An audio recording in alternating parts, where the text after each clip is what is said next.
Let me start off by thanking all the channel members whose support helps make this content possible. Thank you so much. I really appreciate your support. And if you'd like to become a channel member, there's a button you can click on the front page of my channel homepage, so to speak. Just click the join button and away you go.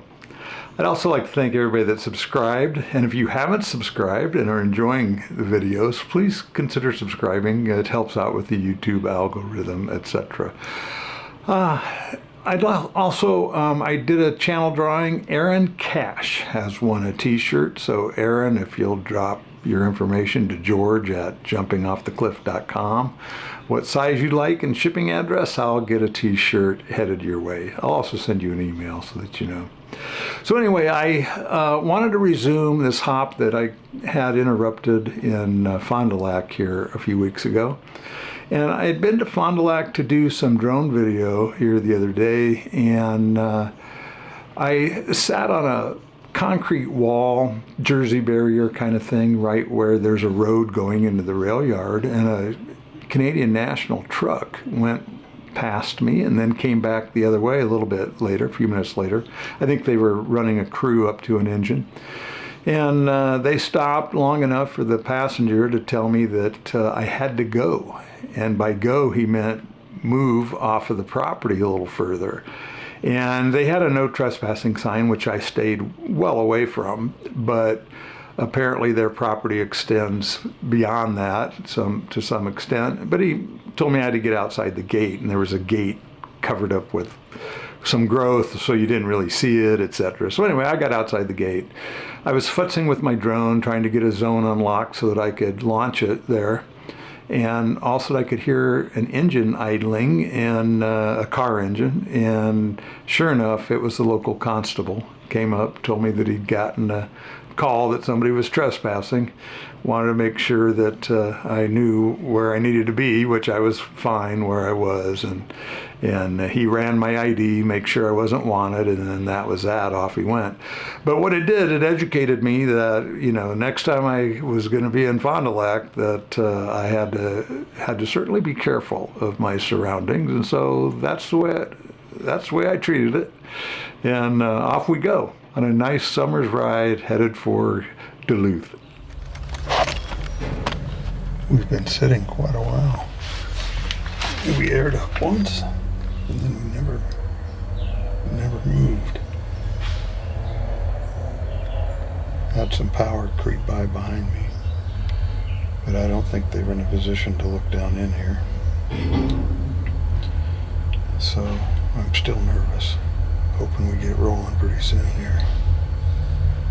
But not much I can do but be patient, I guess. Could turn the scan around. Maybe they're having a problem.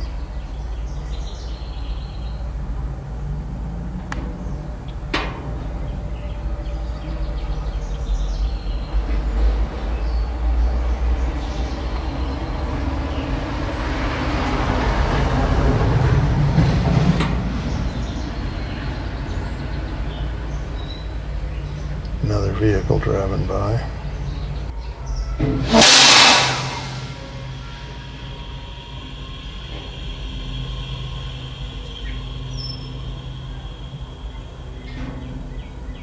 Well, that's not good. Well, we're airing up for like third or fourth time since 6 o'clock, and it's now about 20 to 8. So anyway, I've just been relaxing.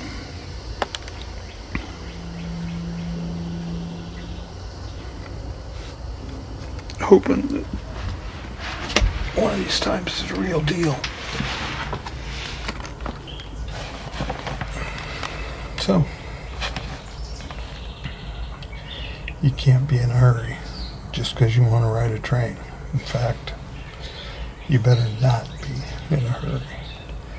I'm just looking forward to what I hope is a nice summer evening, comfortable ride. It's almost dead calm right now, so it's a little muggy as the air temperature drops just a little bit.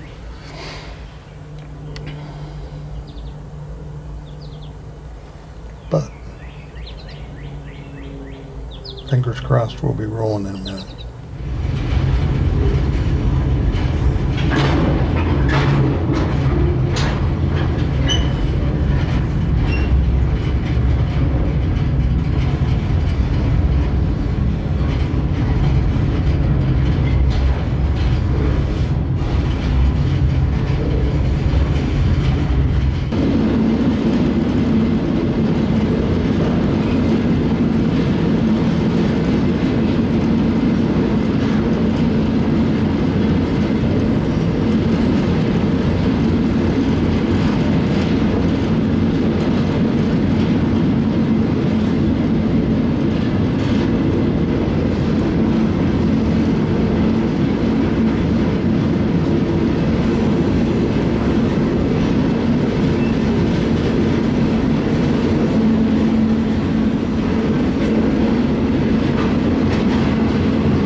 Well, we've been put in a hole.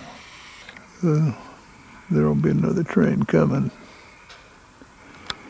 We did not stop in Stevens Point, which was a bit of a surprise. I was thinking they had this weird, short crew district between Fond du Lac and Stevens Point.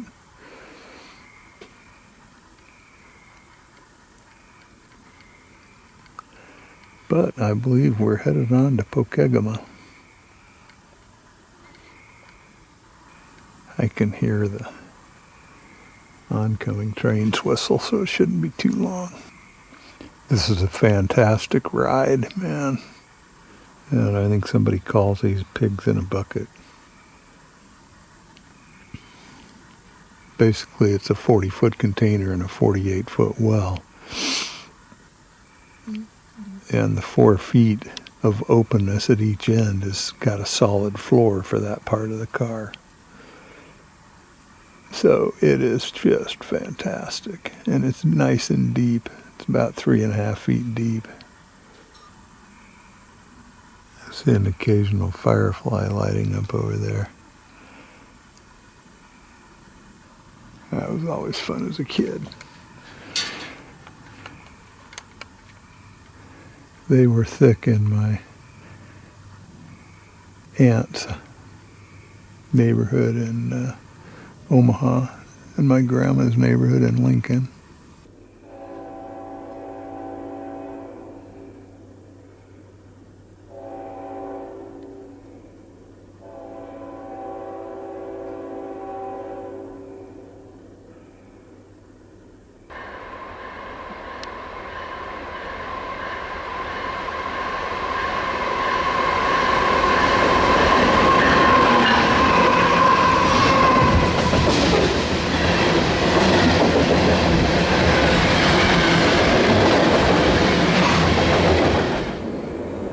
Well, let's hope it was just the one train so we can continue on.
These deep wells aren't very common, but man, are they nice.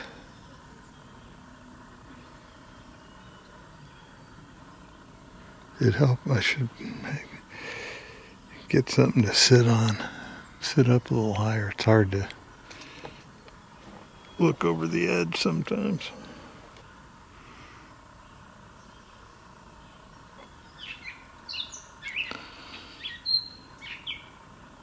Yeah, the main track's got the highball. So it shouldn't be too long before a train comes. We're about 30 miles outside of Superior, I think.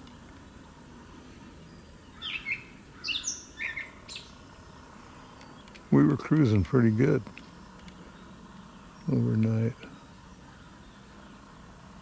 Running about 60 part of the time.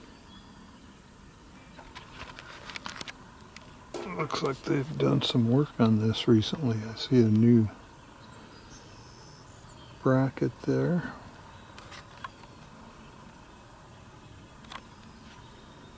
There's an old flange left over.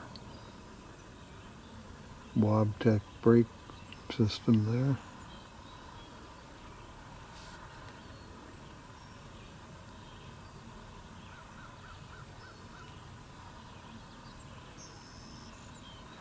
That's the brains of the braking system.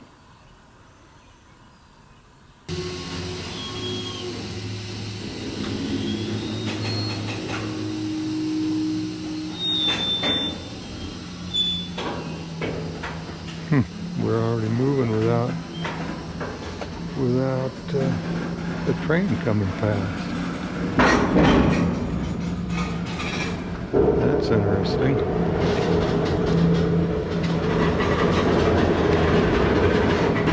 Oh well.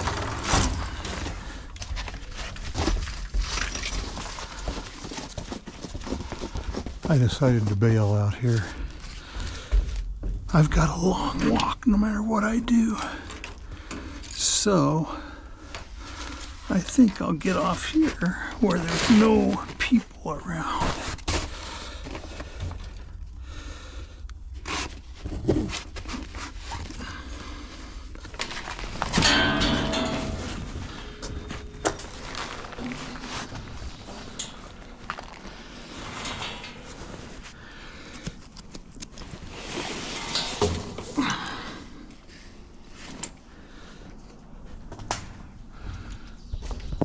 That's about as soft as I've ever set my pack down, that's for sure.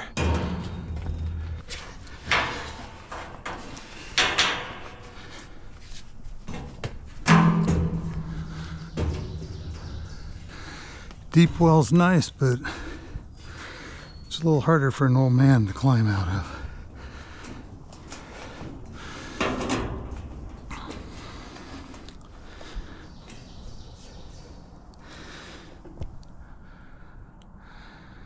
Well, that was a very nice ride.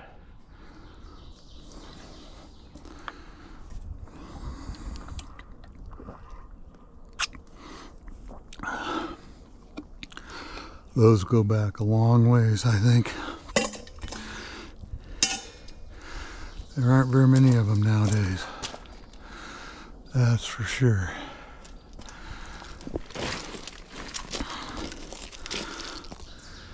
So there's a Y up here, and that's where the train makes a big sweeping left turn and heads to Pokegama. I'm going to walk up here to a bar, and I'm afraid as far up as I was on this train that I was going to have at least 2.5 mile walk out of Pokegama. And I don't know, a lot of times there's people around, trains pulling in, pulling out. It's kind of nerve-wracking. This way I'll avoid at least that part of it. Although I don't know what I've got up ahead of me here either,